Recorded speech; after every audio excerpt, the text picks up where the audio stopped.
The season is officially here, but it did not come in quietly. Utah already put up 16 on the board against Delaware, and that was just the start of the weirdness. This weekend has indoor games, schedule reshuffles, and then some matchups that straight up got pulled off the calendar. So today, we're breaking down what matters, the face of the league, an interview with Evan Crowder, aka Stunna, then a full D1 watch list, and we end with a PLL roster deep dive. Let's get right into it.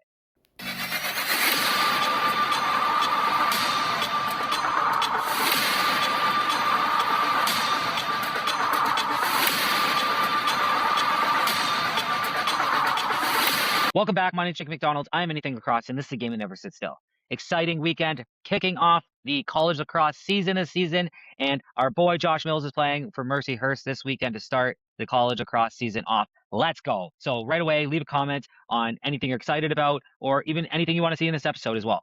As also, go follow all the socials, join the Discord, all that good stuff. Starting off strong today, topic one. I want to actually praise the league because, I always like to give them their flowers, even though I like to criticize them. Everybody knows I like to, bitch and complain about stuff they could do better. But I do like to kind of give them their flowers. And this is something I've been noticing the last little while, even since I've been starting watching the sport. I noticed there's a lot of women announcers and women in this game, involved in this game, which, you're starting to see definitely more come around in the NHL and stuff. But to be honest with you, I always see a strong woman announcer or somebody interviewing the players, all that kind of stuff. And you don't always see that in a lot of other sports. It's not just they're just putting these token women in there. Like I find Mackie Jenner to be a really good announcer, and I enjoy watching her insight on everything. She's really involved in the lacrosse community, and she does a lot of coaching and stuff like that. So I think that's what gives her such a good outlook and make her that extra really good at her job. Another one I shared this week on my X was Ashley Docking. Fantastic.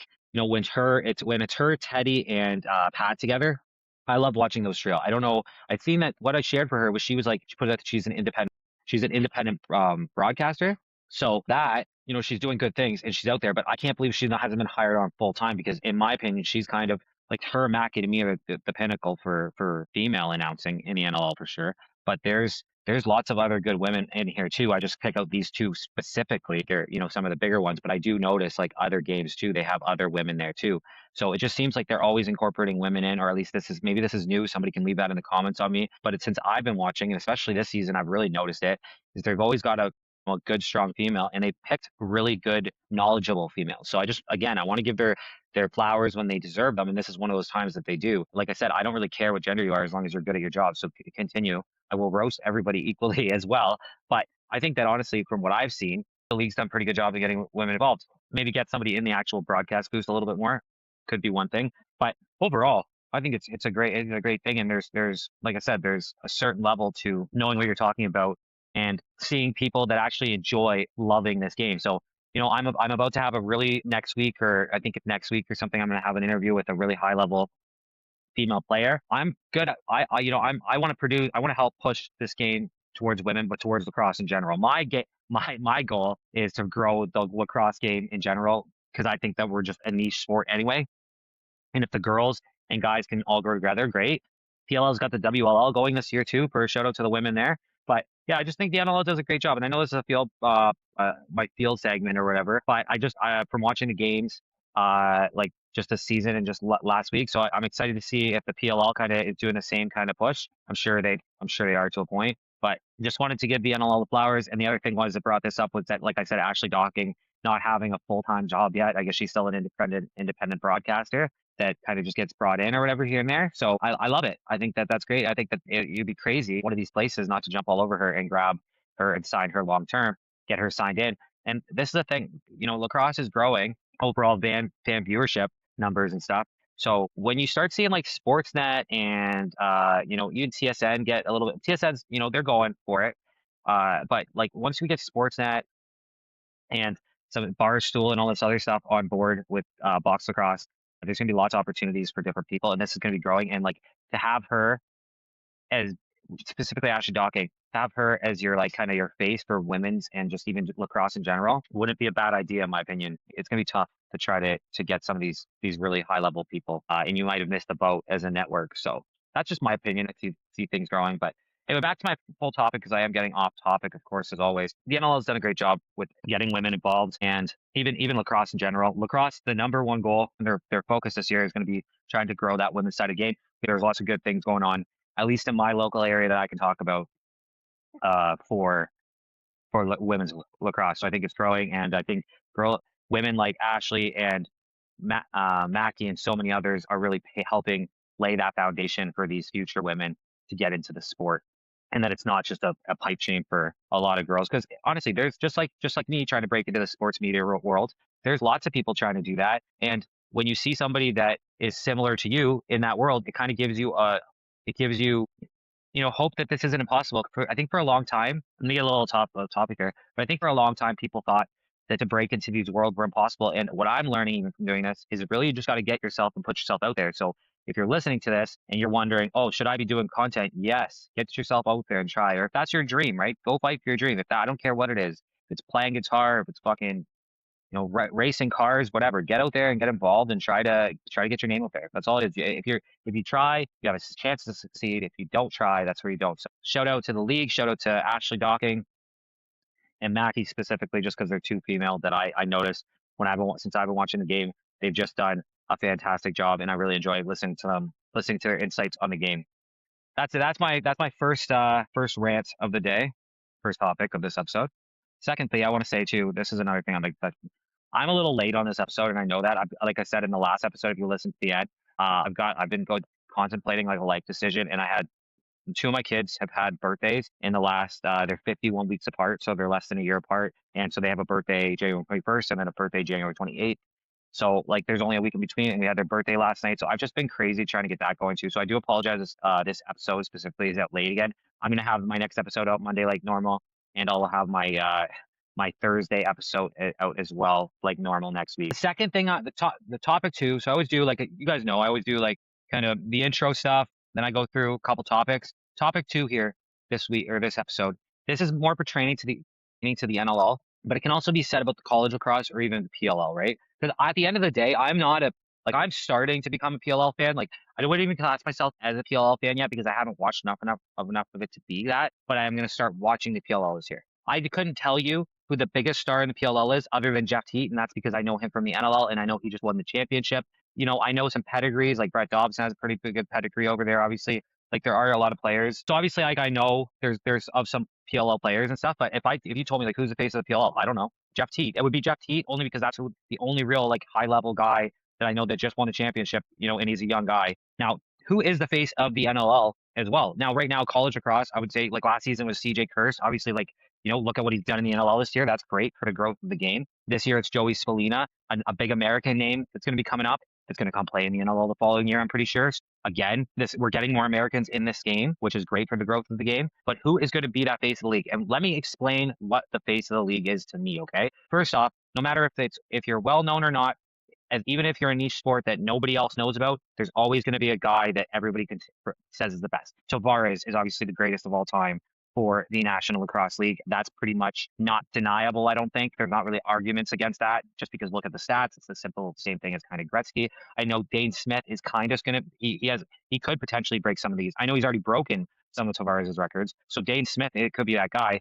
I don't know if Dane Smith is socially, like he's on social enough. Like this is the thing. The face of the league's different than what would have been when like Gretzky was coming up. And that's where I always compare it to. Like he was a hockey player that people knew even though they didn't watch hockey. That's what I'm talking about. What is that face of the league guy for? Who is our Gretzky? Who is our Michael Jordan? Who is our Conor McGregor? I kind of said.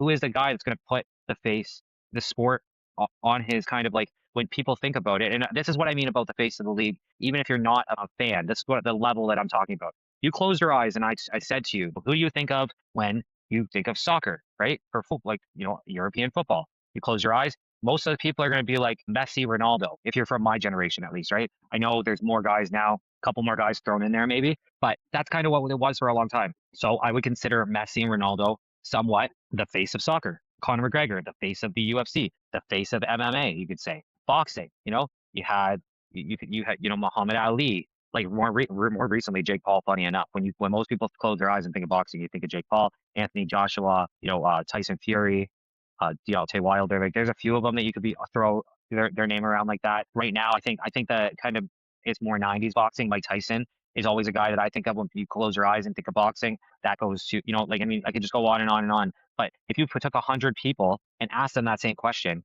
and you had 70 people say one person, that would be who I would kind of consider the face of that sport, right? So that's what I'm saying with lacrosse. Most people, if you go up to a normal person or even a normal, normal sports fan, let's even get like a little bit more niche in this, you ask them who their favorite lacrosse player is, they're probably not even going to know anybody, like for real. Or they might know one or two here or there that they've heard, right? So I want to see that more. I want to see, we need to get that guy. So who's going to be that guy? That's a lot to ask on a player. And it doesn't really, they don't usually choose that. It just kind of becomes. And some guys can handle it, some guys cannot.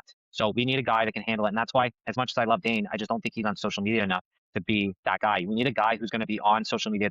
Honestly, it's like, go look at McGregor. Why is he so fantastic? Why is he so polarizing? Because he would say shit and then he would go do that shit. So we need somebody doing the same thing. We need a guy that's going to get on fucking Twitter before a game. I'm about to go smack this team this bad, blah, blah, blah, blah, blah. Go out there, perform, do it. That's how you become the face of this league, guys. That's the sauce that I don't think players understand yet. And it's risky. I'm not saying it's not risky. There's in a sport like this, I completely understand because there's so many things you're uncontrollable about. But if you can do it and go say what you're gonna do, that's how you get put on the map. That's what it is. Or back and forth banters. Another thing, I would love to see a rivalry, a true rivalry between two guys in this league that actually love to chirp. Not even that they don't even that they not that they hate each other, but that they love to chirp and they're pushing each other to be the better player and they're trashing each other. Like we need a Goku Vegeta of this league for any Dragon Ball fans, bro. We like, and I look at Connor Fields and Jeff Teat, but both those guys, do I need to go pull up their social media presence? It's fucking ghosted. And I get it. If you're a player that doesn't want to have a presence and just wants to go out there and be the best you can be, awesome. And that's why this is like a unicorn. This is like finding a unicorn. He's trying to find this guy that I'm talking about that I don't think that the league has found yet. Tavares would be the closest one in my opinion because I know as an on like before I watched lacrosse, I kind of knew about Tavares. Especially it helped that John Tavares is the captain of the Toronto Maple Leafs, and so that gives that exposure a little bit because even when they brought him over, they talked about John Tavares, the lacrosse player. So it's not like he's not known by far. Is there a guy who that is at the level of like a Conor McGregor, Wayne Gretzky, like even a Connor McDavid of the stardom that those guys have? No. Are we going to get there? I hope so, and I think we can. Especially like Canada's got to do a better job at selling this as our national summer sport and getting people out to these games. And that's why I also think that if Canada had like more of like a like an NLL in the summer, that's another big point for me is because it's like then you could sell this as like Canada summer sport and like get your ass out to the games if you're a Canadian. You sell it as a cultural thing, you sell it as a moment, and you've got the indigenous roots behind it as well that you can actually push as well and to help the healing between Canadians and the indigenous people. Like there's a lot of benefits to it. I think moving it to summer that I don't know if this is the problem with money, and I understand it's scary. You don't want to ruin the progress you have made, but it would be nice to see something like this get done and get pushed by actually the Canadian government and stuff and like just Canadian culture in general, like hockey has been for so long. Like hockey's embedded. When Team Canada plays in the Olympics, that's getting massive amount of views. Massive. Like I think it was like almost 80% or something crazy of the population watched the 2010 gold medal Canada game. That's what I want to see for lacrosse. And that's what we need to start selling this as. And the naysayers that are saying this isn't possible, then you're the problem. You are the problem. Anything is possible if you believe it. And this is it. We just need a guy. We need a person that can do this. Who's going to be it? I think right now, honestly, Brett Dobson's probably one of the only ones that can pull this off, in my opinion, because he's playing at a level that is unheard of compared to other times in the league's history ever before. He's playing at those levels. So if he can continue to do that, he's playing on a subpar team right now. You cannot deny that. If it wasn't for him, they wouldn't be where they are sitting right now. He's chirpy online and he could probably do a little bit more online, but he gets on there. He blasts media people sometimes. I love it. I don't know if I'd want to be on the other end, but I think it's funny. He did it to Michael Carvelis this year.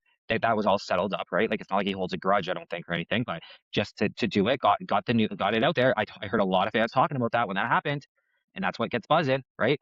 Another guy that I think him and Del Bianco to me, like when I look at those two, it's the same kind of rivalry that I seen between like a Waugh and a Brodeur, like that same caliber. They're both like kind of head and shoulders above everybody else in the league. Dylan Ward's right there too, which then Dylan Ward you could throw in like anyway. Dylan Ward's right, like he's up there too. But I remember when I was like really a kid growing up, it was like Waugh versus Brodeur, like that was like in hockey, and that's what we have to sell in this game. It's like Brett Dobson versus Del Bianco, both elite level, future Hall of Fame goaltenders that are going against each other hard, that are battling. And it's not like they don't need to like each other. I'm not saying that. You can like each other, but just chirp at each other, boys. Just throw a couple jabs. It's all in good fun. Message each other. So, it's just been good fun, right? like, just Dobson saying to Del Bianco would be hilarious. Now I get it. You don't want to do this. I get it as an athlete, right? This is me as a fan fucking around and just talking shit, okay? But like, even I would love to see like somebody say to Del Bianco, like, oh, you put some sunblock on because that light's gonna fucking give you a burn later tonight, like something like that. And it doesn't have to be by Dobson. I'm just saying, I pick out Dobson specifically just because he's having such an above average of the league year. He's doing it on a team that without him wouldn't be. They'd be lucky to have a win. Need a player like that caliber that's also chirpy, that isn't scared to do it and can go say what he's going to get done and get it done. And I understand this is a different sport. It's not like UFC. It's not you're control. There's so many different things you can't control. At least in MMA, when Connor did it, that's like he's himself against one other person. You're playing. It's a team game. It's not the same, but you want to talk about how to put the sport on the map and how to get it going. That's, in my opinion, is one of them. So we don't have that guy yet. I don't think. Like I said, Brett Dobson, in my opinion, might be the closest guy to that right this second, because I just don't think. I think Jeff T. He could get it given, but it just seems like he's pretty private with his life, which I can't blame a guy like that. Don't get me wrong. I'm not the one going through this. Dane Smith kind of too does share his life a little bit, but still not a huge like on there posting and stuff from what my knowledge. And I just wish we could see more chirping out of the players. I think it would create more fan engagement. It would also create like more rivalries between the teams, and it would be nice to see some of these like franchise players do it, because at least they're not getting traded tomorrow out of somewhere. And even if you do, it's all fun and games, boys. You see Marshad go from Boston to Florida and just jump in right with those boys, and they hated him when they played against him, and they loved him when he was on team, and that's kind of got to be the same mindset here. So anyway, that's just my rant about um face of the league and stuff. So you guys let me know who you think the face of the league is, though, whether that's the PLL, the college, or the NLL. But that's just my little rant about it. All right, so we are going to get right into the interview now, without wasting too much of your guys' time. It's by Evan Crowder, or the interview is with Evan Crowder, aka Stunna, in the Discord. Stunna is he's pretty opinionated on certain topics, and I always go back and forth with him in my comments and just in the Discord, and he goes back and forth with a few different people. He's a super respectful guy, don't get me wrong, but he's opinionated, and I love that. That's what we need more in the sport is guys like him, right? That are gonna, and it's nice because he's a pretty high level player. Like I feel like guys that play junior B kind of undersell themselves a little bit, and I consider that to be pretty high level lacrosse. Like I do. I don't care, especially in Ontario. If you're playing junior B in Ontario, you're not just some slouch that doesn't know how to play lacrosse. Like you're a pretty decent lacrosse player at junior B. So, and it's exciting. So I find anybody that plays like junior level lacrosse, I will consider to be a high level player. So with that being said, Crowder is considered or Stunna is a high level player in my opinion. So it's nice to have a high level player's opinion on the game, as well as he sees things that I don't, and he's taught me a lot as well. So I wanted to have him on, and that's the thing, guys. You comment enough in my videos and argue with me enough, might have you on the podcast to defend yourself and let me hear, even not even defend yourself, but just hear your point of view, right? Because if I just brought people that were agreed with me all the time, or the same people on all the time, this wouldn't be very fun. So I love Stunna. Obviously, kid's hilarious and great, knowledgeable guy. Right into it. Let's get into the interview with Stunna, and let's go. On today's episode, we have Evan Crowder, aka Stunna, from the Discord on today's episode. So how you doing, buddy? We're doing good. Good, man. So I always ask right off the bat, like, how'd you get into lacrosse, and just kind of give me a rundown and background, because I know you have quite an extensive one. Yeah. I grew up in Cambridge, played all my minor through there, then played field in Kitchener. We didn't have a local field team in Cambridge at the time, so played field in Kitchener. That's where I met my junior coaches eventually. They coached me through field. And then, I played my junior years in Guelph. Okay, so like, how old were you when you first picked up a lacrosse stick? I picked it up late. I'm a hockey crossover. I think I came in around, it was novice peewee that I joined, so a little later than most folks. A lot of the kids nowadays, and even just a few years after me, played all the way from paperweight up.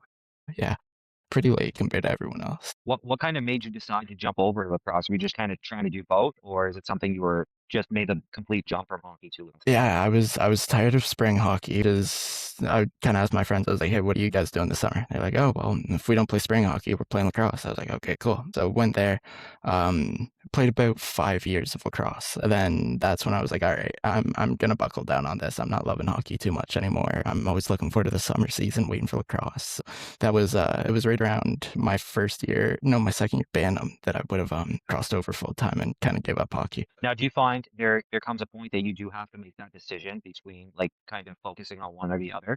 Yeah, big time. I mean, we do see the players nowadays. There's a handful of them from Ontario that I can think of who have played both junior A hockey and junior A or B lacrosse. But a lot of the time it turns into commitment issues, and they end up picking about 2 years into junior anyway, which sport that they want to go. A lot of them end up going the OHL, which can't always blame them. A lot of them end up doing that, and then a handful do pick lacrosse. But yeah, at a time you have to pick. It's kind of juniors when things get serious, right? You have to buckle down on time, and the crossover during training camps is especially hard, right? You're still in the middle of playoffs for hockey, or you're missing your team's tryouts. You don't really want to pick and choose between the two. Yeah, that'd be actually super hard. Yeah, I think at that point, once you're in that junior level, it really would have to be a choice. Now, do you find, like, I know I've seen you play junior B, like, what did you find the jump from go playing like a minor league to junior B? Did you find that as a big step? And if so, how did that affect you? Yeah, it was a big jump for sure. A weird one too. Never really Cambridge. We didn't have a junior program, so you didn't really know. And the biggest thing you could look up to was our U22 or intermediate team. That was like a big goal of mine and my younger brothers. We were like, yeah, like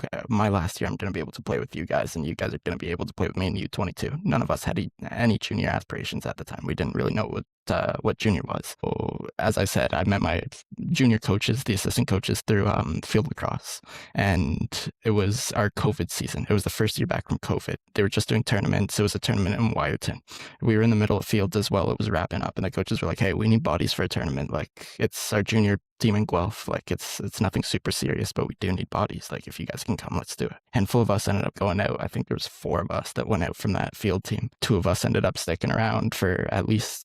We played 1 year. Mateo Bowden came, and then he's now with, I believe, Burlington or Hamilton. But we ended up sticking around with that team and jumped there. So it was weird. I went from like being a bantam midget player, not playing lacrosse for 2 years, to then just being thrown to the wolves in junior B tournaments. We had Six Nations in that tournament. It was Six Nations, Owen Sound, and Hamilton, I believe. Something like that. And yeah, just like it was crazy. I think it was the first time I genuinely thought like, oh, maybe this isn't for me. Shit, there's some levels to this. Got thrown around a lot. Then I realized I was like, yeah, I'm having fun though. It's a good time. A lot better. Coaches are actually coaching. It's not just guys yelling and going through one player on offense anymore. So that was nice to see. But definitely a bit of a change for sure. Now, coming from where you're talking about, like in that, the GTA essentially, or even just outside of there, do you find that's the best lacrosse around? Like that's kind of what I Yeah, think. I know the West Coast will tell you differently, but I think those are where the best lacrosse players in the world come from that area, in my yeah, opinion. the West Coast will argue it. Sure, always got to shout out Coquitlam. You can't ever forget those guys. But I think outside of Coquitlam, you're not going to find the quality of lacrosse we have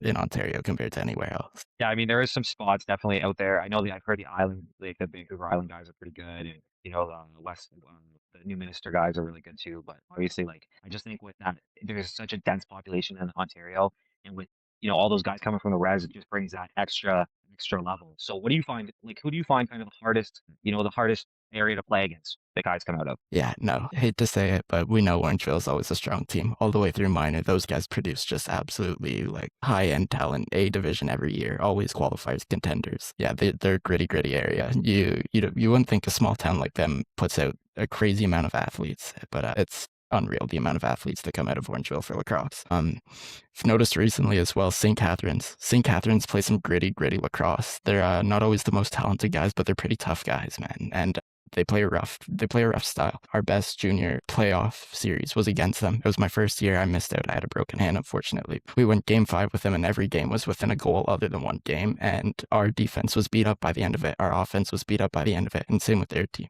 It was just a war, but it was the best series I've ever been a part of. Yeah, it's funny you say that. Tyson Bell's from that area, right? That St. Catharines area, and those guys are tough too, man. Like and Tyson Bell is basically summing up what you're saying. So, do you find like what's the difference in level between Junior A and Junior B players? Like, what's the biggest difference in those two leagues? Yeah, I mean, it varies from province to province, but what I do know and can speak on is here in Ontario.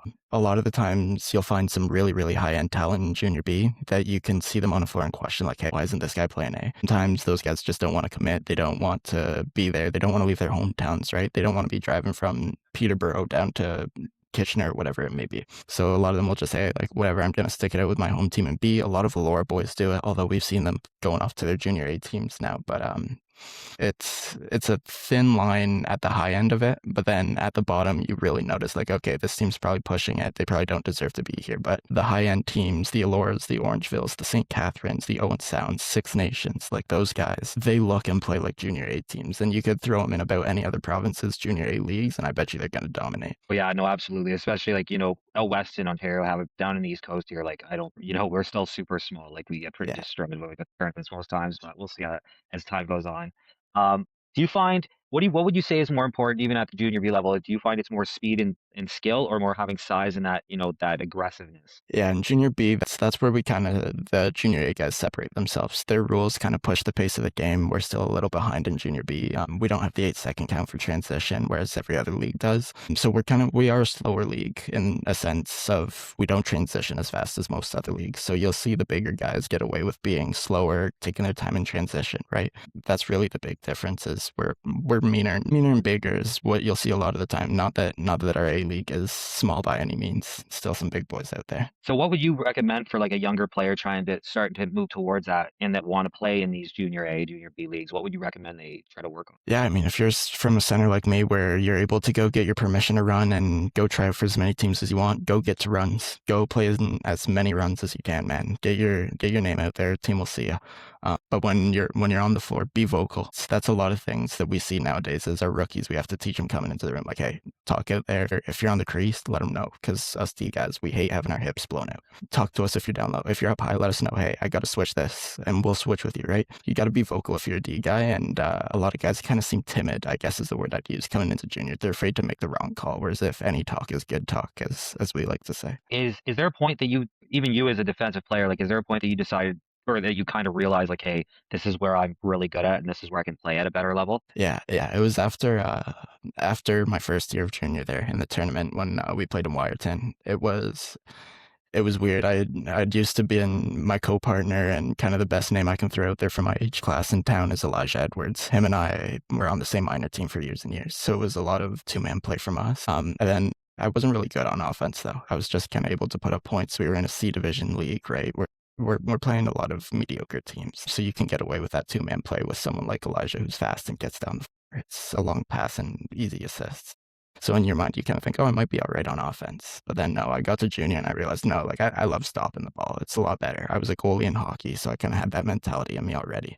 And in junior, I was like, all right, yeah, this is where I want to be on the back door. I love it out here. Yeah, man, I think from what I understand, once you hit that, before you hit to that junior level, you got to kind of make that decision. I think that you just got to kind of play to your strengths for sure. So as a defensive player, is there anything that you should work on? Like, do you find watching game film or, other players play important? Yeah, I'm a junkie when it comes to sitting on YouTube and watching OJLL games. Any lacrosse game from Ontario that gets posted, I'll watch it. I've watched most of them 4 times over, going back to the COVID tournament that they hosted at the track there. Watch guys learn their tendencies. Do they hitch high? Do they hitch under? Are they coming over top a lot, or are they looking to fish you up top so that they can get their alley? Your footwork is big. You can be a slow guy like I was, but if your feet are quick and you can keep a guy in front of you, it doesn't matter if you're slow or not up the floor. But your footwork matters. Be good and solid on your feet, and you can have a pretty decent 5 years of junior. No, it's great advice, dude. And is there anywhere that you really enjoy playing? Like if you had to pick one place or maybe in a place you didn't get to play, but you just have heard from other people that's really fun to play in? I'd love to get out and play in Kanawaki. I've heard that they have an insane arena, and watching the founders there, man, it looks like a blast. But best arena I've played in is that you can't deny the ILA. The ILA is some of the best floor and turf and atmosphere you can be in. But then if we're going just based off of like, holy, I've not seen a crowd like this. Allure, man. Allure in playoffs. There's nothing like that. It is shoulder to shoulder in the stands, it is can be, and it is humid on the floor. It's just, it feels like you're getting ready to go to war with the guys. You can't beat Allure. Yeah, so actually, Laura, it's interesting because it's pretty small there. So, it makes sense Yeah. why the community gets behind that team. And the ILA, I went there for a preseason game for the NLL this year for the first time. And I walked in there. My brother-in-law was shocked that I'd never been in there before because I mean, my nephew played right there. Like, there are lots of games, right? But it was just, I got this special feeling in there. Like it's a special place in the ILA, and when you get there, like it's this feeling. And I've been told that you got to show up to like 2.5 hours beforehand for Chiefs games. Like, Yeah. holy cow, that's Yeah. crazy. No, Have you got to experience any of that stuff? it is absurd. And just like even from a player standpoint, you walk in and you walk through the tunnels. If you're going to the pro shop at the ILA there, and you just walk through and you just see nothing but all along the halls, legends, just legendary teams and players that it's like, damn, I wish I could have watched those guys. Oh my, he was on this. Like, it's just endless legends through that arena, and you realize that you're playing for more than just yourselves when you're at the ILA. It is the whole community gets behind them. It's so funny too, man, when I was in there. And it was preseason, early morning game, so very laid back. But like you had just players just walking around, like it's not like other pro sports where like, these guys are backstage or whatever, like you don't see them really. These guys are just like chilling, sitting. It's a pretty cool experience, honestly. Yeah, for sure. So okay, so I'm gonna start get into some different topics here. Here we go. First off, Yeah, so first off, like box or field, what's your favorite? I can advocate for if you want to get the best education possible and get your hopes up of going pro, go play field. But if I had to pick, and I did, I chose box. I can't stand field. It's too strategic and slow in my mind. It's a game of possession, and they're leaning away from it now with the shot clock and everything. But field was never for me. Box is intense, fast, in your face. Your mistakes are highlighted or put on display. In field, it feels like there's a lot of downtime where you're not doing anything, kind of similar to soccer would be. So, box all day. It's too fast to not love it. No, absolutely. I agree with you for sure there. I'm trying to keep an open mind this year, watch the field because what I do like is it seems like a lot of the players go there for an education and we're seeing more guys, it seems like just from the stats and all the stuff come over that the guys are actually considering coming up to the NLL now, that these top and, field lacrosse players are coming up. And I know CJ Kurtz, for example, is like, he was mainly a field guy that played a little bit of box and has been able to transition his game. But one thing I noticed from field is, box players can always seem to jump in and go play field and be really good, but field players kind of seem to struggle, especially those like long stick defensemen. Like, what is your opinion on that? Do you find the same thing? Yeah, no, big time. We played in the Lax tournament. It's a tournament, I believe it's hosted by Hardcore every year out of Brampton Memorial. And we brought some NCAA guys back. Our coach was friends with them, but they had never played box. And it shows quick. The skill set from box to field transfers, but field to box doesn't transfer very well. It's a real new game. You got to get used to actually being picked because that's a part of the field game. Is the picks don't. It's not the same. You aren't blowing your D guy up. You're standing still, and they initiate the contact with you. So the skills, yeah, it doesn't always transfer too well when you're a field guy coming into box for the first time. Now, what are your thoughts on sixes? Like, how do you like that stuff? You're getting me going here. Yeah. Yeah. Sixes is the worst thing to ever come to lacrosse. It is not lacrosse. It is terrible for our goalies. Our D guys don't get love. There's no positives to come out of it other than, hey, fans love high action scoring. So if you want that, you just want to watch highlight goals and no defense, go watch your sixes. Me personally, I'll lay in bed and watch my movie or something. I'm not putting sixes on. So I do agree with you. I actually think it's a little bit too fast, personally. The couple points that I can say they're good about it is, first off, it's the Olympic style. Somewhat we have to get behind it because of that, and also it's if it grows the game, that's another thing. I just wish they would do box outside, to be honest with you, and call it a day. Like to me, that's kind of what they're trying to do, but it's almost like because Paul Rabiel was basically a big part of that, getting that style going, right? And I think it's just like he doesn't. It's almost like the PLL want to just ignore box completely, right? Like, and especially the NLL to try Yeah. to come to that kind of terms. I don't know. That's just what my take on it, but yeah, I don't know. What are your thoughts on that? No, for sure. It's odd because I believe that there's the rule that the PLL guys can't play in the MSL. So they're picking between. There doesn't seem to be much unison between the NLL and PLL. Growing up, I thought Paul Rabel was a superstar and his on-field accomplishments are undeniable, right? But I don't know how well he's doing with running that because you got to have guys playing both. You can't be losing on Lyle Thompson in the MSL or in the PLL, right? You don't want to be missing those big name guys. You want to give the opportunity for your brand to grow on both sides of the sport. Those guys have to be playing. They got to work together in the grand scheme of things. Both leagues have to work in unison if we want to bring the sport anywhere. Well, I completely agree. I think it looks like to me, it looks like it's a PLL more than the NLL. The NLL will still reference a PLL, well, the PLL doesn't even reference the NLL, I find. So I hope that changes over time. But yeah, handcuffing yourself like that and also puts players in a bad position because then now they have to choose. And it's almost like if you go to the MSL, then you're like voiding I don't even know if they let you really come back to Yeah, the yeah, PLL after that. So anyway, okay, so let's get into like a little bit of net sizing here. Like, so yeah. I'm not understanding why the nets change between all these different, minor to junior to at the NLL. Like, why are we not on one standard net size? And is that something that you think is a good idea, or is that something that's not a great idea? I don't mind it in minor, right? We got to think of our U9 goalies. Do we really want to see them in a 5 net? Probably not, right? Their heads aren't even at that crossbar. Yeah. So from the minor to junior, I don't mind the jump. I think that our junior rules, the net wise, we need to adjust and we just need to become one with the NLL rules where our net size is our net size and the jump from junior to pro isn't there, right? Junior hockey isn't going from junior hockey nets to NHL nets. It's one size. Everyone knows that size. But in minor, I don't mind it, right? Goalies already struggle enough and we got to give them a little bit of leeway as well. Yeah, that's a fair point. I mean, definitely, I guess it's more the junior you are because that's where you're 16, 17 years old, so you're getting to that size. A lot of guys do have size at that point. I think to give them not the same size net that they're going to be playing in the NLL or the next level up is a disservice to it as well, just because it doesn't get them prepared for that level. Correct? Yeah, I think it does the biggest disservice to the goalies, right? We see it already from minor to junior that's like the learning curve for who a good goalie is and who isn't coming out of minor.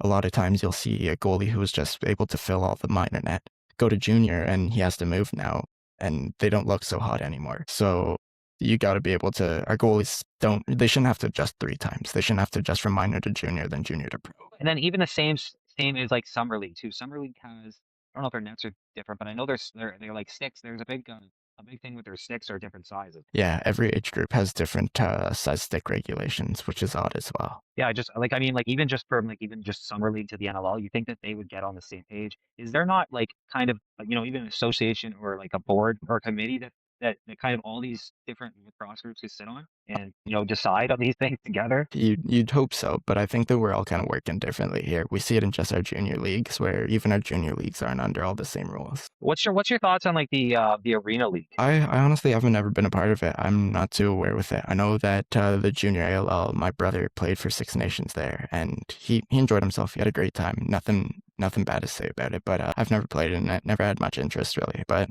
it's good for the sport. And my understanding is they use it as like a summer league per se for their pro teams. A lot of guys end up playing there, and it's an affiliate or something. So it's not terrible. It's not great, but it's more lacrosse, so it doesn't hurt to have guys playing. No, for sure. That's the thing that I'm finding is also missing. There's no real like feeder league system. Like one of the things that I always say is as much as everyone's gonna everyone hates this opinion, but I think like the MSL and the WLA should become feeder leagues into the NL. And because I don't like it's technically I mean it's the weirdest thing because it's technically an amateur league, right? The Yeah, MSL. But then you had like look at the Chiefs roster last year. It all was like pro the players. rumors were saying the rumors were going around that it was a $2 million roster, right? I don't know Yeah, if that's true, but that's to me when they said that I was like, yeah, that probably makes sense. like it very well could be. I know that the senior B team out in Six Nations, they don't pay any of their guys. They've been very vocal about that over there, but I can't speak on the senior A guys, obviously. But they very well could have been a $2 million.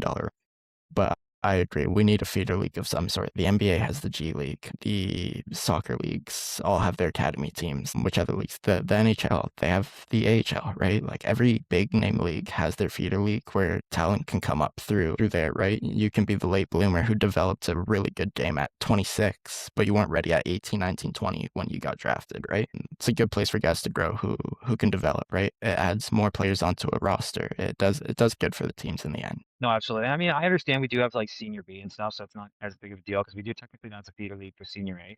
But it's just like when it's supposed to be an amateur league and you see all these pro level players playing it, it doesn't make sense to me fully. And then also, like, what are your opinions on flipping the schedule? Like, this is obviously nothing official or anything, but there is noise around this about going from like starting in November to starting maybe in April when actual box seasons. Yeah, I mean, What are your thoughts on that? we need to figure it out. At the end of the day, I think anyone who really, really loves the sport and like cares about the growth of it, I think we all understand that the season needs to grow lengthwise. So that would probably mean that we have to change the timing of when the season starts. We seem to conflict with a lot of other leagues in terms of getting arenas and attendance. You don't really want to be competing with the NHL, although I'm not sure when a better time to be playing is. I'm sure there's a league around the world somewhere that we're gonna have to compete with. Yeah, I mean, I just find that coming from just strictly as a hockey fan, I think that I found that there was not after hockey. A lot of times I'm just like kind of sitting around. I'll throw whatever. Like I watch women's curling on because there's nothing else on.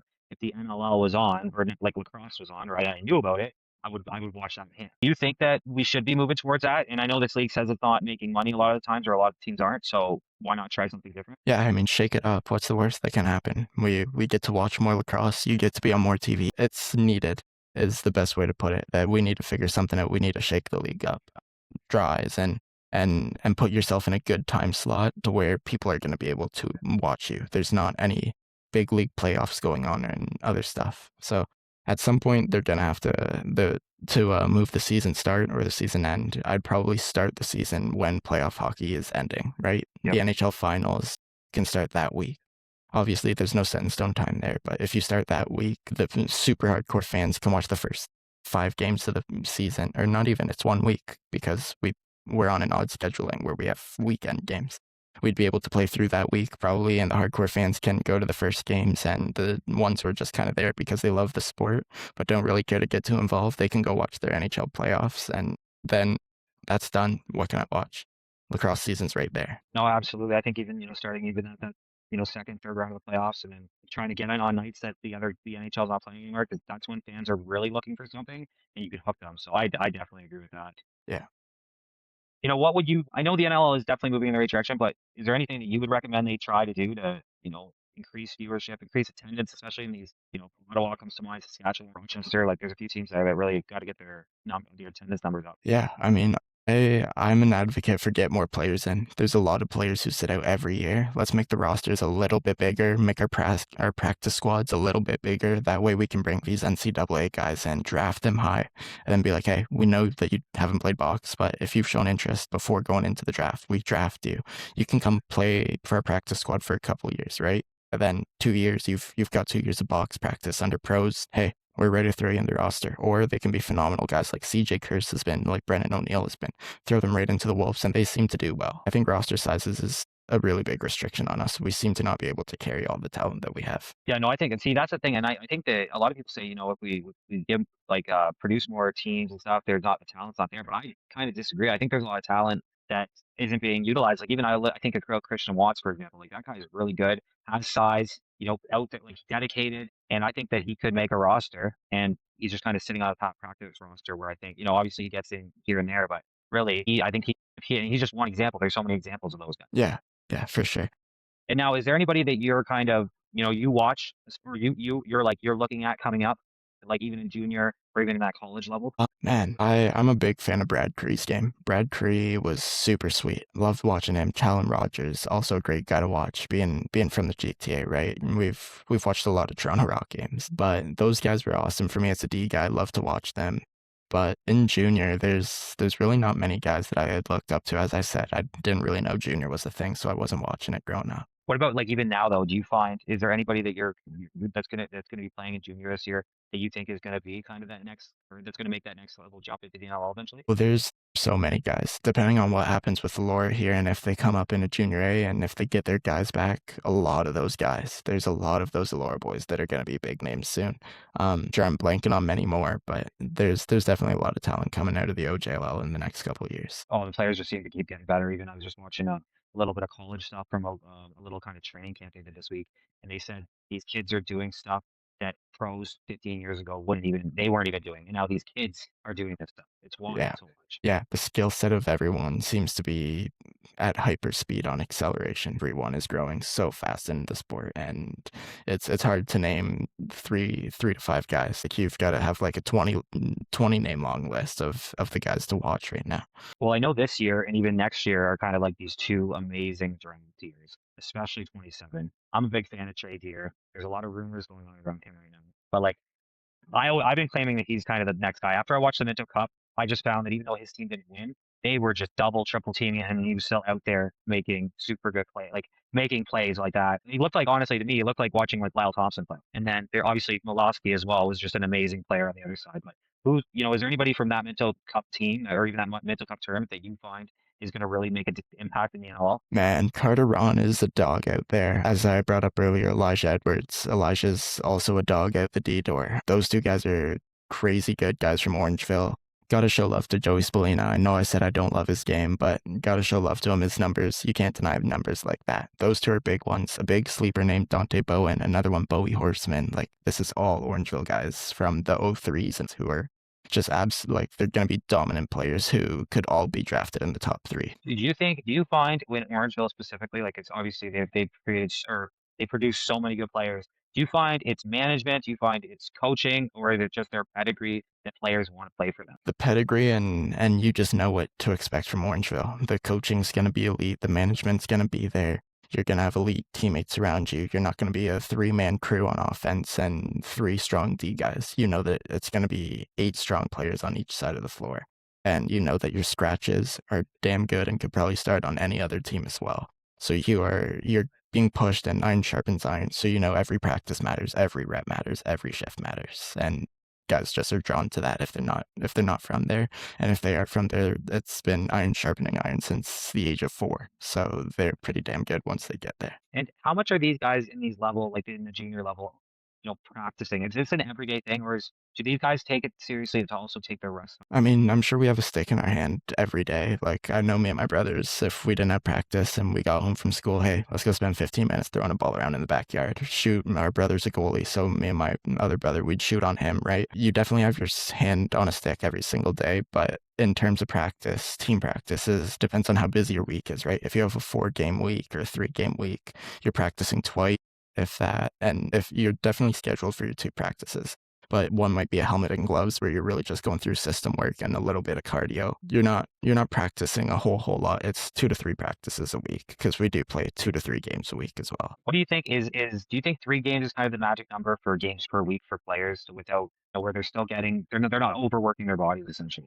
Guys get pretty banged up with the 3 games a week. 3-game weeks are pretty busy for us, and you don't love them when they're scheduled. You're kind of when the schedule comes out, you're looking through. Okay, what weeks am I going to be banged up? Great, we have this team, this team, this team back to back in 4 days. You look at that, you don't love it, but it's not terrible either. I'd rather 2 games a week. 2 games is really the sweet spot for me. I have a little bit of time to recover in between. Still sore going into game 2, but it's where I'd like to play 2 practices, 2 games. I'm on the floor 4 days, recovering for 2 of them, and then I have 3 days. Well, I remember watching Man Cup last year, like they had 7 games or whatever, and whatever it was, like 9, 10 days or whatever. Yeah. And it was just, I was like, holy cow, man! And I can't remember who I was listening to the interview. He was saying he basically after that he took a week of just not doing anything because he was just so bad. I believe it. Yeah, I mean, you get banged up out there. It's crazy. Those tournaments are that's where you find some real diamonds in the rough. You find a guy that didn't really perform too extraordinarily during a regular season, and then you see him play 5 games in 3 days, and he's still going, still has gas in the tank, and you're like, okay, yeah,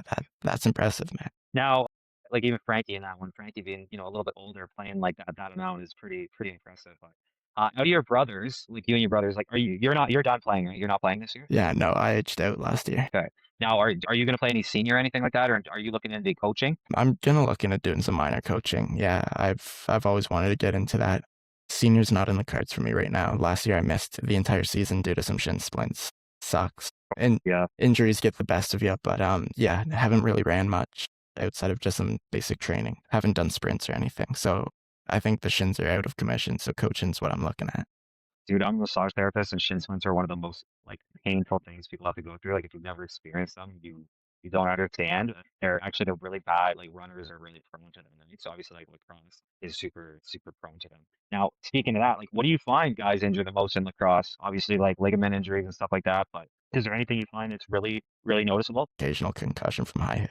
Now, playing in, especially junior B because it is a rougher league, how do you toe that line between being aggressive, especially as a D guy too, being aggressive, being on somebody, but not trying to be dirty? Like, what's the line there? Obviously, it's a little bit different for everybody. The line is where you get caught. If the ref sees it and you get caught, that's where the line is. But anything outside of that, obviously don't go sucker punching kids. So don't go below the belt with the butt ends.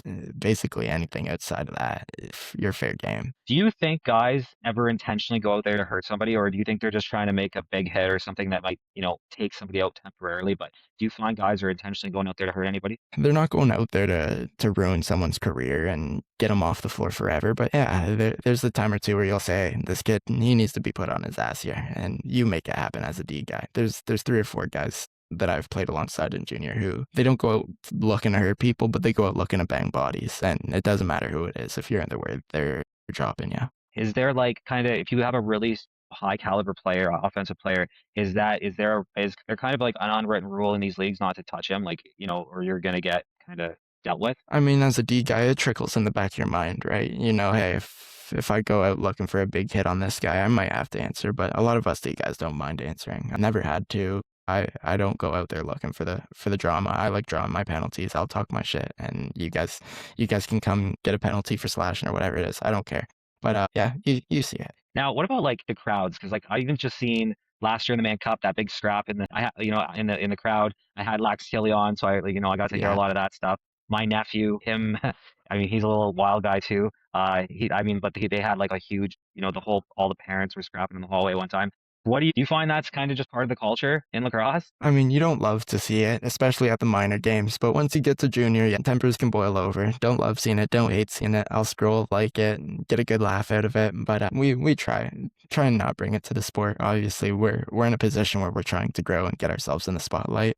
Yeah, it's great. It brings the clicks in, it brings the views in, but we want to try and keep it on the floor. Let us do the fighting on the floor. Hearing you cheering out there, just keep cheering for us. No, absolutely, I agree, man. Some people get super into it for sure, especially minor and stuff. But yeah. So okay, so let me talk. I want to talk to you about some crease stuff because the crease stuff is kind of throwing me off, right? Yeah, So because to me, coming in as a newer lacrosse fan, I'm like looking at this stuff and like some of the calls, like you've already explained quite a bit to me, like corrected me on certain calls and stuff. But even this weekend, I think it might have been Toronto did this, and I can't remember the player right now, but guy went into the crease, didn't get in the goalie's way, stepped out, got the ball, shot it in, and they called the goal. They reversed the goal. Why is that a big deal? Like you're allowed to cut okay. through the crease, and you're like, but I just don't understand the full crease rules. Yeah, And I know there's different rules for kind of the juniors and the NLL and all that stuff as well. So just kind of run through that. yeah, I've missed the past couple weeks here, but I did see that clip where the goal was disallowed. So if you go through the crease, right, in that play, he had went in the crease and came out of the crease. The issue wasn't with what happened there. It was that nobody else on the floor had touched the ball after that. So you can't be the first or next person to touch the ball after exiting the crease. Someone else on your team has to, which is where the issue came in. He was the next person to touch it, so it got disallowed.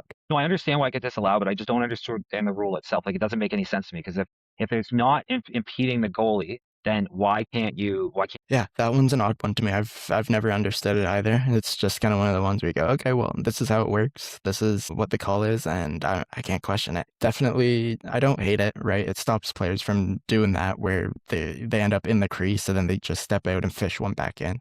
You don't love seeing it. You want to see some pretty plays, not someone getting garbage goals after being laid out in the crease. So I don't mind it. Crease play in general is a weird one. You can use your stick inside the crease, but you can't be in the crease. As we love to have our discourse about in the Discord with the Ryan Lee and Dubs in play.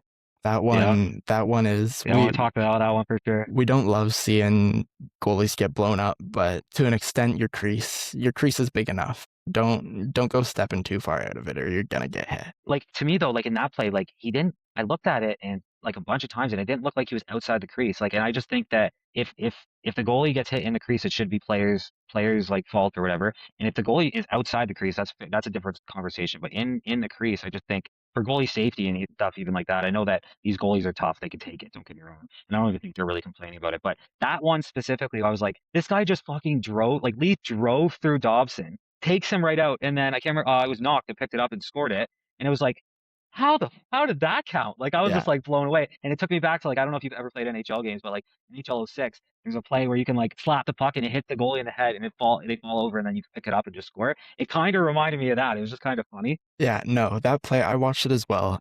He's definitely within his crease, Dobson. He's within his crease. My issue with it was that Lee was coming hard off the bench. You can't stop your momentum that fast on top of the crease. Lee did his best, in my opinion, to get out of the way. My issue was it was with Dobson. I watched the video and it looked like he took a second step after Ryan Lee had shifted his momentum to avoid the contact. It looked like he took one more step over, and that's where the contact was initiated. In my opinion, there, he's fair play. Lee got out of the crease, the goal was scored. That's on Dobson. You took the extra step into him, got taken out. He did his job of getting out of the crease, trying to avoid you. It's not like he ran in there like Feed did with his elbows up looking for the goalie's head, right? He was coming hard off the bench, tried to get out of the way, and then got stepped into and ran him over. So people didn't love it. It wasn't a pretty play. I won't call it that. Everything was done on the player's behalf that needed to be done. Yeah, I mean, think I'd only seen it from like kind of like I guess that would have been like the left side of where Dobson's left side, but from the right side. And so it didn't look like that to me, but I could think they need another angle from the other side when they're showing replays. I'm sure they have it, but when they're showing it, they should be showing it from multiple angles because, and they do a little bit, but I just find that I guess they don't show it from the right angles in my opinion to get Yeah, the full picture from sitting at home watching it. no, for sure. Yeah. And to the average fan who just watches as a parent and doesn't really know the ins and outs, it's a super confusing play. First question is, hey, how does the goalie get hit? And then after that, how does a goal get scored? And then two guys are on top of each other in the crease. Like, what's going on here?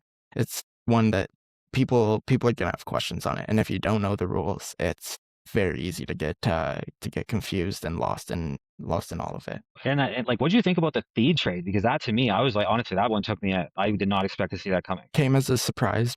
I definitely thought that he was a good fit there in Halifax. At the same time, I don't hate it. They have Knox as well, another massive guy who dare I call him a power forward, who can kind of clear those lanes and drive the net if needed to. I think that Halifax needed more speed on that left side. More speed in general probably wouldn't kill for them. It hurts to see Feed go, but I think Halifax needs some new fresh pieces that are quick. Do you think Halifax is a dirty team? No, they play the style of game I like. They're gritty, right? Every team's gonna have their moments where you could call them a dirty team. Just because they're the ones getting into it the most and getting under your skin the most doesn't make them dirty. They play hard. They get under your skin. When you get hit 8 times a game, I'd be pretty upset too. And that's what Halifax brings, right? You're getting hit a lot, and then they're going back at Halifax, and I think Halifax just happens to retaliate a lot more, obviously. I wouldn't call them dirty, though. No, they're just a tough, hard-nosed team. First off, I think they play like a Six Nations style of game. They're just like a rough, tough nose game. If you go watch the juniors, you'll kind of understand. Yeah. But also, I find they don't everything when they replay everything. And I don't know, this happens in all sports. Most of the time, you just see what happened in that 2-second clip. You don't see, and I've seen this happen live too, where Halifax got hit and then they retaliated right in front of the goalie or right in front of the ref, and it's like they draw the penalty, and then everyone's like, "What the heck? That was dirty." Well, you didn't see 30 seconds before that he just took a whack to the back of his shins, Yeah. and you have no self control, right? Instead of waiting to try to take that opportunity when you get. For sure, yeah. I think that they're just inopportune with when they like to retaliate. Do you think Halifax is a playoff team? Yeah, they're a playoff team. They're in a bit of a slump, it seems. I know I haven't watched much, and it doesn't look pretty on just paper, but their roster, they'll figure it out. Whether how successful they'll be this year in the playoffs, that can definitely be questioned, but I don't think we'll see the Birds miss in the playoffs. Yeah, they're 3-4 right now, but I mean, I'm not too worried either at this point. I think that they just really need to discipline down, and I think this week off was also probably a good idea for them. Is there anybody who do you think's going to be a surprise to make the playoffs? Who do you think's going to be a surprise that, to miss the playoffs? Hawks looked impressive as of late. I definitely kind of wrote them off this year. They've impressed me, though. Buffalo's been a little lackluster. I think they're missing their pieces. I believe it's Cloutier and Fraser. It's showing that their offense isn't as dynamic as it was the past 2 years. Aside from that, everything's kind of status quo. Oshawa and Calgary are 2 teams to watch for lottery contention. Yeah, I mean, everything's kind of same old, I guess. No real surprises this year. See, I think Oshawa's going to squeak in the playoffs, honestly. And if you look at their schedule coming up, you might have a difference of opinion, maybe. They do have to go on quite the run, but last year they did it. And we'll see what happens, though. Oshawa is a little bit of... Jameson has to be more consistent. He has really good games, really bad games, or not so good games. So I think that's one thing. But I don't know. Oshawa is kind of, man, I don't like Alex Simmons this year. He just had another 10-point night this last weekend. And it's honestly, I hate putting on one player, but Dyson really needs to step it up. And I know he's not happy with his performance this season either. So. Yeah, the surrounding cast. If the surrounding cast steps up, you can't write them off. But right now, in my books, they're trying to get a high pick this year in the draft. Now, so what's your opinion on Oshawa getting a team coming from a Toronto Rock fan? It's odd. It just seems like that team's bounced around a bit. I believe it was the Riptide at one point, and then before that, they were a different team. That team just seems to be all over the place and can't really find a home. I don't mind it. More lacrosse in the GTA probably is a good thing. Doesn't hurt their closer drive for me now, so I don't mind going out that way and watching another game. Now, what's your thoughts on Toronto Rock being called the Toronto Rock? Because I find this really, really funny because they're in Hamilton. Yeah. I grew up in Hamilton. This is technically not even in the GTA. Yeah. What are your thoughts on that? It's definitely odd. I mean, we can't forget that they did used to play out of the ACC. They were a true Toronto team at one point. Yep. Obviously now they haven't been there in a while. I don't see them returning to the ACC or what's it called now? Scotia Arena or something? Scotia Bank Center, I think, or something like that. I don't see them returning there. Always called the ACC. Yeah, so rebranding might be worthwhile, but at the same time, it's kind of hard to forget the roots of who the Toronto Rock were at one point. Well, that's where I'm at too. I understand the history of it, and I definitely think Toronto Rock needs to be in the league. I just think that I would hope one day we can see Hamilton get a team, and then Toronto go actually into Toronto when the game grows. So we're putting 18,000 fans in the building every night, kind of deal. Yeah. Same as hockey, but we'll see. Again, I think the league, the schedule will have to flip and everything for that to actually be viable. What are your thoughts? So Nick Rose is injured now. Do you think Toronto is going to make the playoffs still? And I know you're not a big Nick Rose fan, so I just want to hear your thoughts on that. Yeah, I mean, hey, I'm happy with our goalie situation now. It's better than it was 3 weeks ago. I think Rose could have stayed in Calgary. We didn't need him. We didn't need him back in Rock City. I have faith in Hollow. He looked good last week. He had an amazing first quarter. Was pretty average the rest of the game. Nothing special, but he had an outstanding first quarter. Then we had also brought in, I'm blanking on the name, but we had just brought the backup in as well. Oralman, yeah. Orleman, yeah. Who I believe he might have played in Kitchener in junior growing up, and I believe I remember watching him. Definitely played junior somewhere around here though, and watched him when I was younger. The few junior games we did get to go out to. I think we're pretty good goaltending wise. I saw the Rocket also posted Dante Mancini, a goalie that I'd played my first year in junior B in Guelph. He was here with us. Outstanding guy in the locker room and also on the floor. He's probably the best goalie I've ever had behind me. Obviously not there yet for the Rock, but is a young prospect worth keeping our eye on. Yeah, see, I think from the numbers, Nick Rose looks really good, but I know it's not just you that have said this to me either. It's like I know that he lets in big time goals essentially, right? So Yeah, it's not like so much that he's a bad goalie. Just in those maybe those clutch situations, he kind of breaks down. Does Nick Rose have a championship or no? I believe he does. I'd have to quickly, Okay, I'm actually going to quickly pull it up. feel like he does too. I want to say, but No, he does not have an NLL okay, championship. okay, so that's big. Okay, Yeah, so yeah, as I've said plenty of times now in the Discord and in the lives, he lets the Muffin Man visit him a lot in the fourth quarter. The important goals that he lets in short side are gut wrenching, man. It sucks you in. You ask yourself, man, I could hug the post. I could put my leg and my hand on the posts and then worry about the far side. Why is he letting these short side muffins in? If he is this like Hall of Fame first ballot goalie. I don't see it. I really don't see it. I think he's lazy and slow in the crease. Off the floor, though, I've heard he's done great things with Orangeville, so don't mind him as a GM and off the floor. But man, get out of the crease. It's time to hang the pads up. I mean, he's getting to the end of his career for sure. I think he's probably obviously trying to run for that championship, and it does show, man. He does have dedication to Toronto. Like he Yeah. obviously wanted to be there. Maybe that's strictly because they're more competitive than Calgary is going to be. Well, that and But we can't forget the track is also. I believe that's partially him. you know, how long away do you think this league is from going to be a full-time league where players only play maybe just full-time lacrosse? It doesn't Yeah. have to be in the NLL only, Yeah. but full-time lacrosse. I mean, it really depends on when we blow up. I think that a boom could happen anytime for the game, and a lot of eyes could come flooding in. Hopefully, it's as soon as after the Olympics that we see a huge rise in numbers. That's our best case scenario, I think, that all fans and true lacrosse players want to see. It could be as soon as that, and then it could also be another decade, right? We don't know. I think with the talent coming out of junior, and into junior even, I think that there's a pretty high chance that we see more eyes on the sport in the next 5 years, though, realistically. You think of guys like Gavin McKenna, Connor Bedard, the big hockey names who are being followed from 16, right? There's a lot of those guys that are coming through junior right now, and that could very well put eyes on the sport. Absolutely, for sure. And I talked about actually, I don't know if you've seen this, but I talked about face of the league. Like, I don't think we have a face of the league yet. In the moment, like like a Gretzky, like a Conor McGregor, like a Serena and Venus Williams, like somebody in the sport that even if you don't know the sport, you know that person. Do you think that person's out there, or do you think we have it? I know John Tavares is arguably the Yeah. only one that's kind of come close, in my opinion.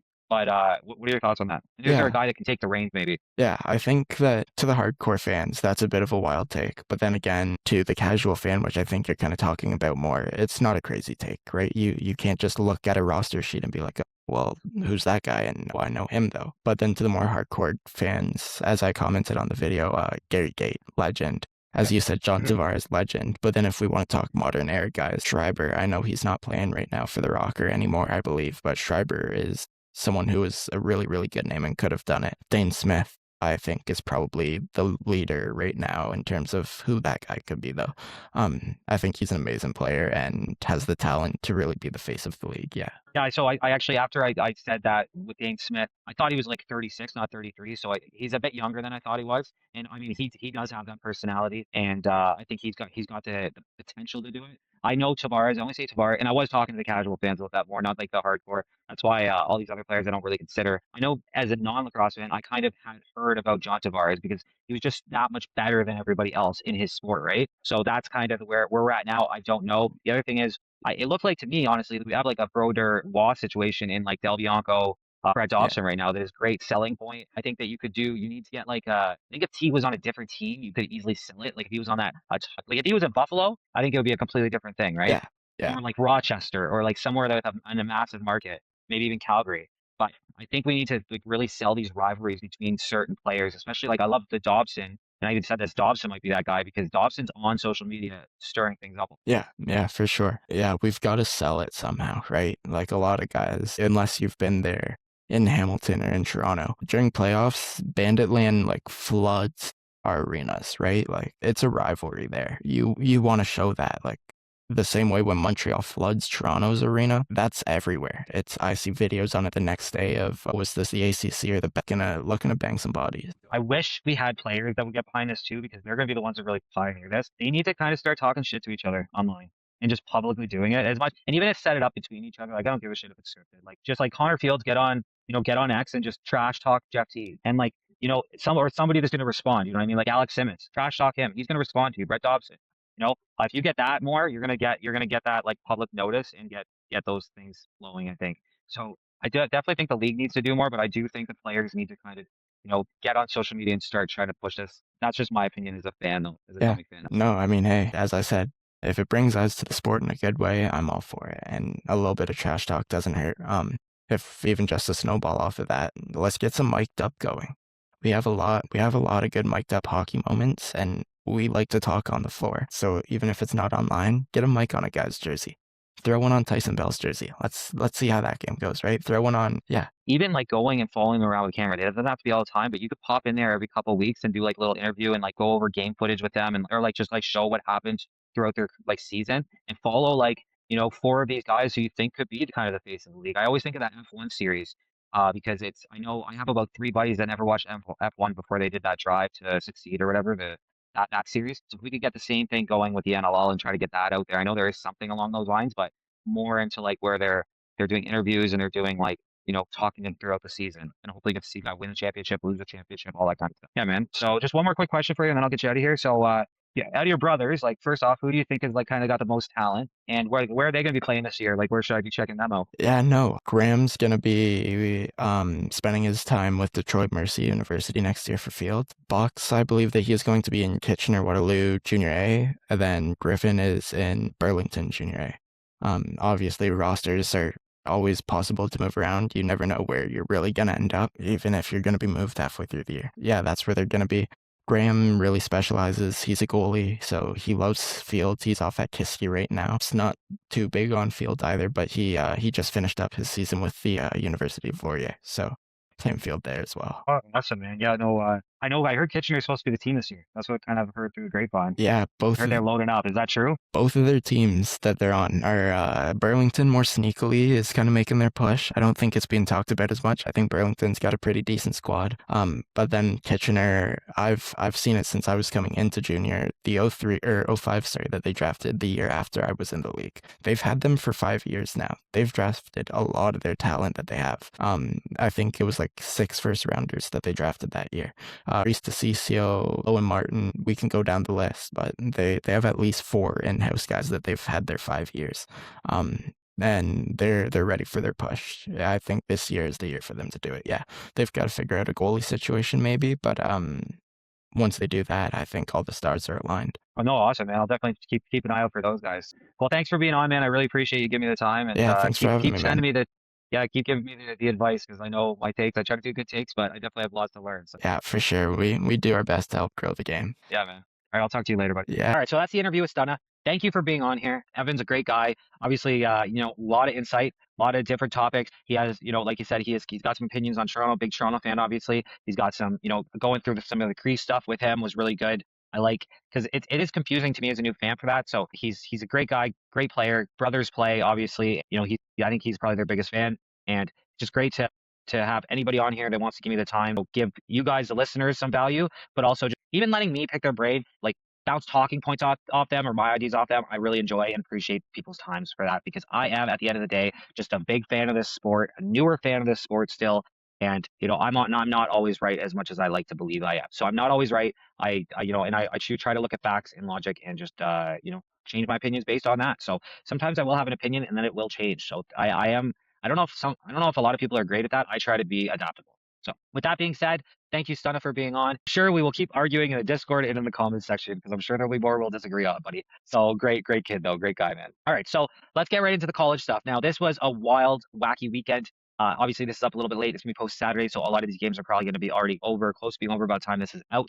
That's okay, though. It is what it is. It's better late than never. So, to start off quick, we're going to go through the college games, and I'm just going to run through the PLL. I'm going to see if I can run through the PLL rosters and all that kind of stuff. So, let's go into college lacrosse. We already had Utah beating Delaware in 16-9 in their home opener. Right away, though, weather has canceled some of these games, and also rescheduled some of these games. So I'm going to go over all that in a minute, but we'll run through this Utah game first. So we've got Utah 16-9. Big guys on Utah were Ryan Steins, 4 goals, 3 assists. Luke McNamara with 5 goals, 1 assist. Peter Faulkner with 4 goals, 1 assist. And then you had Delaware's leader, Brandon Powers, with 3 goals. Lots high scoring. Not bad for a 16-9. I know you guys tell me if that's a normal field lacrosse. That seems similar to a NLL game, but I think field's usually a little bit lower scoring if I'm not mistaken. Somebody correct me if I'm wrong. So we have games. So that was your one game on Friday. And then we have this morning we had Army Black Knights, which I watched actually a bit of this game versus UMass. And then we've got Army did end up winning that game. I'll go into more detail later because that just finished. Rutgers Scarlet Knights versus Jacksonville Dolphins play tonight on ESPN Plus. You've got Cleveland State Vikings versus Denver Pioneers play tonight as well. And then, or actually, sorry, that's both those games are both at 2 p.m. Eastern time. You got at 4:30 Eastern time. You have Providence Friars Men's Lacrosse at Holy Cross Crusaders, and that's going to be on YouTube, so you can check that out. Then you have Mercyhurst Lakers, which shout out Josh Mills. He was on the podcast a couple weeks ago. He's kicking off his season this season, so we'll be rooting for him.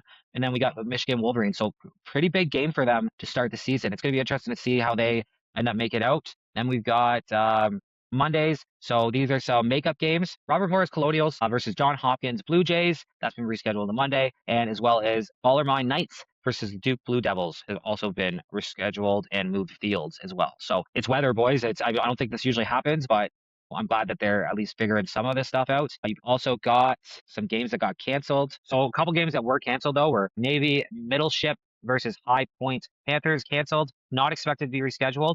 And North Carolina Tar Heels versus Towson Tigers canceled, not expected to be rescheduled.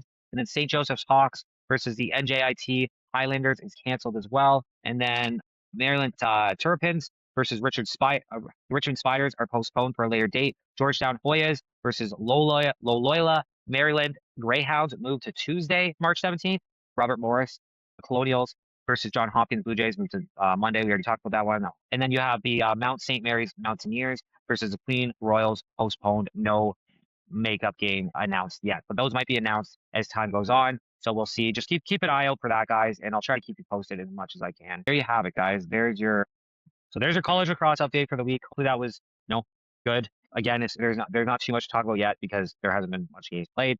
I watched a little bit of the Army game earlier. I'll be watching more this weekend, and start watching lacrosse, like college, whatever's available. I'll be watching if I have time to sit down and watch it. I'll be watching, and then I'll be doing the recap, and I'll be watching a lot of highlights. So that's kind of how I'm going to bring you guys this information. And I think it's almost impossible to watch all these games, so I'm going to have to go based off stats and based off of just like kind of what I see, and also what the numbers are telling me, and also what the highlights are telling me. So that's going to be it. And I'm sure as we go on here throughout the time, I will get fine-tune this down as well. Okay, so let's talk about the Premier Lacrosse League really quick.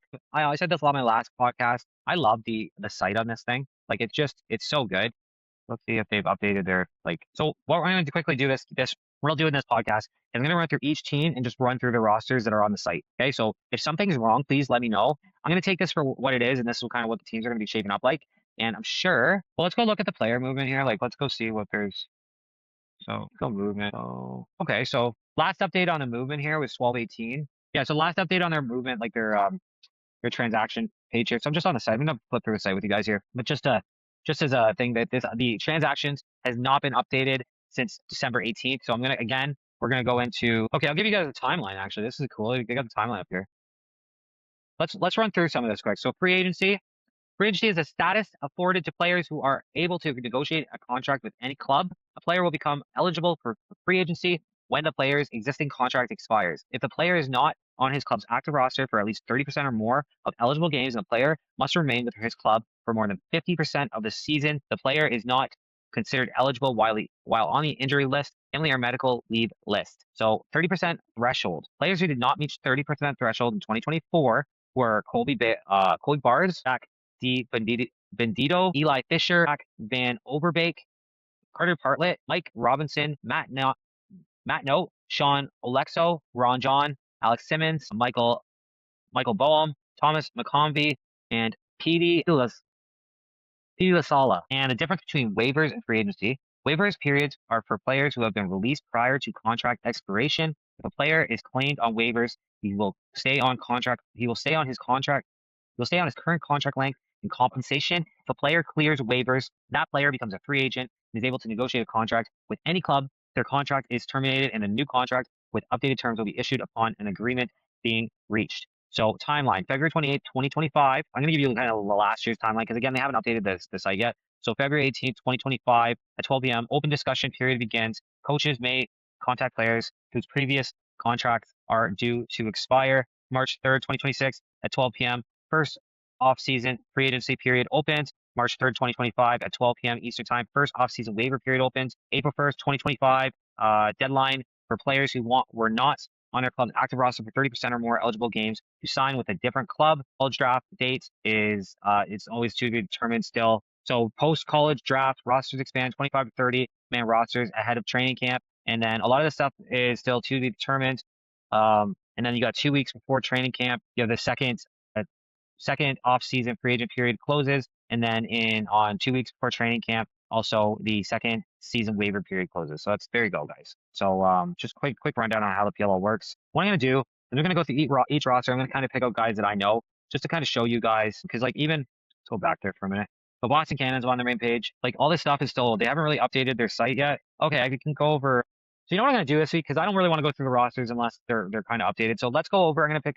They got a nice 25-25 season leaders. So we're going to go through all the leaders of each team this week. I think that's what we'll do instead of doing rosters. We'll push rosters to another, we'll have to push rosters down the road. I just don't really want to go through everything if they're not going to be updated. So we'll just wait till they update them and then go from there. Okay. So right now we're going to go through the 2025 season leaders. So you had points. You had Asher Noting with 36 points. You had Ryan Drenner with the most 1-point goals at 18. You had 2-point goals. Lucas Hoffman at 5. And you had Asher Noting with 26 assists, so most of those were off the assists, obviously. Then you had caused turnovers. Ethan Rawl had 13 caused turnovers, pretty big. You had save percentage in Colin Kurst, one of the Kurst boys there, 50%. And then you had Zach Tucci at 44% in the face-off. So there's your leaders for the this is for the Boston Cannons, just so everyone knows. And just for some 2025 season stats, at 10 games, 12.7 scores per game, 13.8 scores against per game, 127 scores total. Scores against was 138 scores total, 263 ground balls, 28 shot percentage, 42 face-off percentage, and a 50 save percentage. So yeah, there's Boston. Next, we're going to talk about the California Redwoods. And I know this is shout out to, I think this is Will's team, if I'm not mistaken. But anyway, I know California has a pretty good solid team. So their point leaders, and let's see their jerseys too. Okay, the yellow, green, and yellow. Different. I don't know if I'm in love with that, but you got some merch up for us. Yeah, I like this. I like the site. And I'll learn a lot about this PLL site. You got 2025 season leaders for the California Redwoods were Chris Kavanaugh with 37 points. You have 1-point goal. Dylan Malloy with 25 1-point goals. You have Romar Dennis with 4 2-point goals. You have Chris Kavanaugh with 12 assists. And you have caused turnovers with Brian Teblin with 12. You have save percentage. Chase Isserin had Ireland. Chase Ireland have 50% save percentage, and then you have 60% face-off percentage by TD Learlin. So wow, that's really good. That's huge. Their team's points or their team stats overall were 10 games played, 12.6 goals per game, 13 scores against, 126 scores total, 130 goals against total.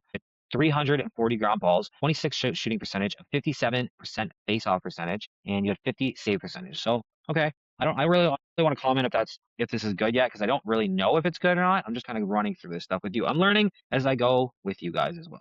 So next we got Carolina Chaos. So let's right off the bat. Okay, let's see. Okay, we got again, nothing really updated. They announced a coaching transition. This is from January 16th, actually. Carolina Chaos announced coaching transition, named Stephen Brooks head coach. So there you go. We can go into that a little bit if you guys want on a future episode. Put it in the podcast. Okay. And then I'm going to say, I love their logo is pretty cool, honestly. I'm not a huge fan of the Shield logos personally, though. I'm not going to lie. I just think it's kind of soccery feeling, my own opinion. So the leading guys for them is Jackson Eicher with 28 goals, or Jackson Eicher leading with points, 28 points. Also leading with 1-point goals with 17. Got 2-point goals, led with Jared Newman with two 2-point goals, and assists is Owen Hiltz with 11 assists. And then you got cause turnovers, Troy Ray with 11 caused turnovers, a percentage of 63% by Austin Kalt, 63%. And then Justin Anasio, face-off, 61%. That's no problem. You're seeing him do pretty good in the NLL as well. And then you got, they had 10 games, 11 goals for, 12 and a half goals against, 110 goals total for, 125 goals against. You got 278 ground balls, 25 shooting percentage, 50 face-off percentage, and a 57 save percentage. Face-off percentage, I guess the guy when Anasio wasn't in there, that really cost them. Okay, so and then all right, next we got the Denver Outlaws. So headlines kind of here just to give you guys an idea. So Mr. Brendan O'Neill's here. They got his 25-25 season highlights up there. So you got Mike Scholzler returns to Denver, signs with Outlaws, and you got Denver lacrosse legend Eric Law retires. So there are a couple headlines for you that are up there. And as far as their point, like their leaders, you have Pat Cavanaugh with 37 points, Pat Cavanaugh with 21 goals, Brendan O'Neill with 3 2-point goals, and you've seen his shot. I think he's got one of the best shots in the game. Honestly, you have Pat Cavanaugh with 16 assists, leading the team. Jake Pisano with 12 caused turnovers, huge. You got 58 save percentage of Logan McNaney, and you have face-off percentage of 52 face-off percentage with Luke Weirman. Then you got 10 games played for these guys as well. 13.1 goals for, 11.3 goals against, 131 goals for, 113 goals against total, 321 ground balls, 26 shooting percentage, and a 51 face-off percentage, and a 55 save percentage. So overall, this team looks like it must be one of the better teams so far. First positive goals against average I've seen. Okay, Maryland Whip Snakes is our next. Got Whip Snakes extend SSDM Jake Burhart through 2026. That's one of their main things. Get the Whip Snakes signs close defenseman Jake Pusey through 2028. One priority for each club, and then 2025 top 50. It's just a couple things up there. Maryland, we could do better with this branding. I have to say, there's got to be a better way. Where's our girl, bro? Where's our girl that does branding? You gotta this. I don't like this. I guess. Okay, hold on. Okay. Maybe I'm a little too hasty. Hold on. Let's see. It's a snake. Okay, I see it. It's a snake. All right. I don't know. What? Oh, it's a whip snake, like whip. So it's like a whippersnapper. Okay. Okay. Maybe the logo's a little bit more clever than I thought it was. Okay. Or team leaders here. We got TJ Malone with 33 points. You got Matt Brando with 22 1-point goals. You got Brad Smith with 2-point goals, 4 of them. You got TJ Malone with 14 assists. You got Ajax Zapatello with 17 caused turnovers. That's huge. Emmett Carroll with 56 save percentage, and Joseph Nardella with 60 faceoffs, 60% in the faceoff draw. And then you got 10 games played here, 11.9 scores per game, 10.8 scores against average, 119 goals for, 108 goals against total, 303 ground balls, 27 shooting percentage, and a 57 face-off percentage. So pretty big as well. And they've got some injuries obviously here as well. Next we got the New York Atlas. Okay, so Eric Law announces his retirement from professional lacrosse. Another one. Miles Jones signs championship series contract with Atlas. Connor Schellenberger is changing an entire position, and Connor Schellenberger is 2025 season highlight. So this guy's probably obviously I've heard of his name. Don't get me wrong. I haven't really seen him play, so I'm excited. But obviously he's one of the top guys in the PLO by the looks of things. Right, looking up this. So you have Connor Schellenberger with 46 points, 1-point goals has been with 23, 2-point goals. Sorry, Connor Schellenberger leads the team with points and 1-point goals. He's got 46 points total and 23 1-point goals. Then you've got Brian Constable for 3 2-point goals. You got Connor Schellenberger with 23 assists as well. You got caused turnovers with Gavin Adler. You got save percentage with Liam Entenman. Got save percentage, 57 save percentage for Liam Entenman to lead the team, and you have Trevor Baptiste at a 59 faceoff percentage. And honestly, I think he's just gonna get better this year. He's like somehow whatever he's done in the NLL this year, he's just killing it. Then you've got 13.7, 137 goals for this season or last season, 120 goals against total. 355 ground balls, huge stat. 30 shooting percentage is also massive. And then 56 face-off percentage, at least massive to what I've seen so far looking at the numbers, right? So, and then we got the Philadelphia Water Dogs, which are the Barstool boys, I'm pretty sure. And then it says, I'm really thinking about doing this. How Water Dogs landed Gavin Adler, Michael Sowers, huge. That kid's I love that kid. So he plays, that's kind of cool. I didn't realize that because again, I'm just learning about the PLL, but he plays in Philly in the NLL and the PLL. That's cool. I'm telling you, if I would just give him the keys to the city and get him going. He needs to be out there. I know we're hoping that they stay in the NLL, the wings. But this is really cool. That's a really cool thing. I think that's cool anyway. You guys let me know what you think. But we've got Michael Sowers was a point leader at 41. He also had 23 assists. You had 1 point goals was Kieran McArty, which was 19 1 point goals. You had Connor Kelly with 3 2-point goals. You had 13 caused turnovers with Ben Randall. You had 54 save percentage with Matt DeLuca. And then you had 53 face-off percentage with Alec Stehanis. And then you got 10 games played, 12.4 goals per game, 12.7 goals against per game, 124 goals for, 127 goals against, 315 ground balls total, 28 shooting percentage, and 49 face-off percentage, and a 50 save percentage as well. And they do have Zeb Williams on the injuries, but obviously that's going to change. I wonder if he'll be playing he'll be going to play in the PLL because that's the other thing. I'm not sure how that works. When you some players will play in the PLL for a bit and then they'll go play in the MSL or the WLA. So I don't know what's going to go on. So anyway, we got the Utah Archers, which Brett Dobson plays for, huge, and he's already won a couple championships. I think these guys have, if I'm not mistaken. So yeah, so Brett Dobson actually just signed an extension with the Archers through 2029, and then you got Archers excited to play in 2026 opening weekend. That's why you play sports on priority for each club in player moments, and 2025 player top 50 is their kind of their like their news or whatever they have posted on their page here. So you got 2025 season leaders. You have Sam King with 24 points total. 10 of those were assists. He also led the league there. You had Connor Fields with 14 1-point goals. Mason Woodward with 3 2-point goals. Graham Hosak with 14 caused turnovers. 59 save percentage for Brett Dobson in the PLL, one of the highest I've seen. You got Mike Sisselberger with 36 percent in the faceoff, so I'm sure they'll probably have somebody else in there this season. Then 10 games, you had 9.8 goals for on average, 11.1 goals against on average, 98 goals for, 111 goals against, 266 ground balls, 26 shooting percentage. Faceoffs were 32%, so that has to get up for sure, and a 59 save percentage overall. They have some injuries, obviously, but that's all going to change.